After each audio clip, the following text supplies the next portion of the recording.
Time schedule కనుక మీరు చూసుకుంటే ఇది 9వ తేదీ నుండి ప్రారంభమవుతుంది. 9 అంటే మనం అందరం పండగలు చేసుకున్న తర్వాత 9వ రోజు గురువారము ఉదయము ఎలక్షన్ నోటీసు అన్నది 9వ తేదీ నుంచి మొదలవుతుంది. ఆ రోజు నుంచి నామినేషన్స్ వేయవచ్చును. అయితే ఇది దఫాల వారీగా ఉన్నాయి కాబట్టి మొదట ఎంపీటీసీ అండ్ జెడ్పీటీసీ స్థానాలకు, పిదప గ్రామ పంచాయతీలు అలాగే వార్డు స్థానాలకు ఉన్నటువంటి వేకెన్సీస్కి ఈ ఎన్నికలు అనేవి నిర్వహింపబడతాయి. తో వాస్తవంగా ఇవి 2 ఫేజులు, అవి 3 ఫేజులు కలుపుకుంటే 5 దఫాలుగా ఈ ఎలక్షన్ ఉంటుంది. ఒక్కొక్క ఫేజు 15 రోజుల్లో ముగుస్తుంది. అనగా 9వ రోజున నామినేషన్కి ఎలక్షన్ నోటీస్ ఇచ్చింది.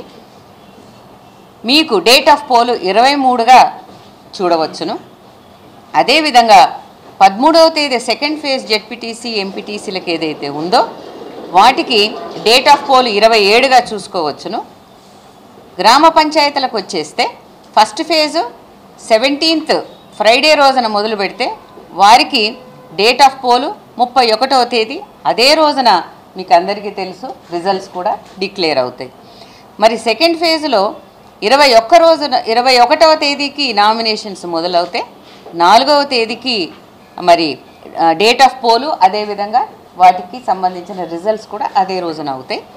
3వ ఫేజ్లో 25 శనివారం రోజున ఎలక్షన్ నోటీసు అన్నది విడుదల చేస్తే నామినేషన్స్తో మొదలై డేట్ ఆఫ్ పోలు 8వ తేదీ మళ్ళీ శనివారం రోజున అవుతుంది.